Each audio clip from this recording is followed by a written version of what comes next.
ఈ రోజు మా పెరట్లో కాసిన అనపకాయలతో ఒక స్నాక్ ఐటమ్ అయితే చేద్దాం. ఈ అనపకాయలతో సాంబారు చేయొచ్చు, తాలింపు కూడా చేయొచ్చు. కానీ మా సైడ్ అయితే ఒక మిక్చర్ లాగా చేస్తాము. ఈ వీడియోని అయితే లాస్ట్ దాకా చూడండి, ఎలా చేయాలో ఒకసారి మీకు క్లారిటీ వస్తుంది. ఫస్ట్ మనం తెచ్చుకున్న అనపకాయలు అన్నిటిని బాగుండేవన్నిటిని సెపరేట్ చేసుకోవాలి. బాగున్న కాయలన్నిటిని ఉల్చి గింజలు సెపరేట్ చేసి పెట్టుకోవాలి. మనం ఉల్చుకున్న గింజలన్నిటిని ఒక బౌల్ లోకి తీసుకొని బౌల్ నిండా వాటర్ పోసి అయితే ఒక నైట్ మొత్తం వదిలేయాలి. అలా ఒక రోజంతా ఊరిన తర్వాత గింజలను అయితే పైన ఉన్న స్కిన్ అయితే పీల్ చేసుకోవాలన్నమాట. స్కిన్ అంటే దానికి పైన ఒక పొట్టు లాగా ఉంటుంది, దాన్ని సెపరేట్ చేసుకోవాలా.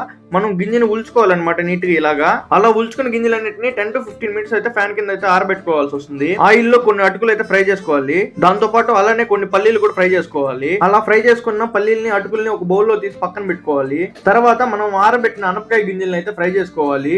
అలా అనపగింజలు ఫ్రై చేసుకున్న తర్వాత మనం ముందుగా ఫ్రై చేసుకున్న అటుకుల్ని పల్లీల్ని కూడా మిక్స్ చేసుకునేయాలి. ఫ్రై చేసుకున్న వాటిలో కొద్దిగా మిరప్పొడి, కొద్దిగా సాల్ట్ అయితే వేసుకోవాలి. చాట్ మసాలా వచ్చేసి మీ చాయిస్, మీరు వేసుకోవాలంటే వేసుకోవచ్చు. మొత్తం అన్నిటిని బాగా అయితే మిక్స్ చేసుకునేయాలి, ఉప్పు మిరప్పొడి అన్నిటికి పట్టేలాగా. మనం చేసుకున్న స్నాక్ ఐటమ్ అయితే రెడీ అయిపోయింది. ఇప్పుడు తిని టేస్ట్ ఎలా ఉందో చెప్దాము. అబ్బా సూపర్ గా వచ్చింది బా.